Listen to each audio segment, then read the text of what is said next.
अपने चार पोस्ट पे बानी मैं यहाँ गया था एक शादी कराने जौनपुर में।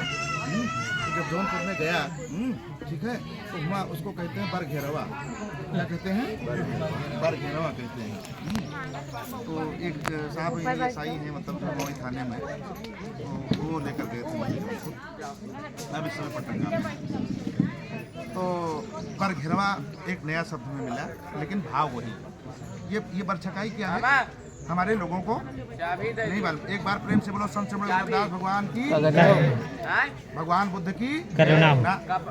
भगवान बुद्ध की तो आप लोग या तो कहिए दया है और या तो कहिए करुणा है।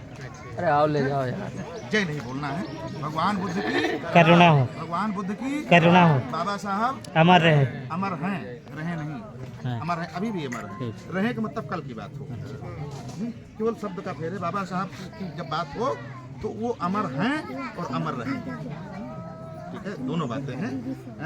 यद्यपि अमर रहे आप कहते हैं, वो भी उसमें एक भाव झलकता है कि बहुत लंबे समय तक अमर रहे, वो भी कोई बुरा नहीं है। लेकिन बाबा साहब अमर हैं, एक बार कह दीजिए, दो बार अमर हैं, फिर दोबारा जब बोला जाए बाबा साहब बी आर अम्बेडकर की हैं, तो आप लोग कहिए अमर रहे।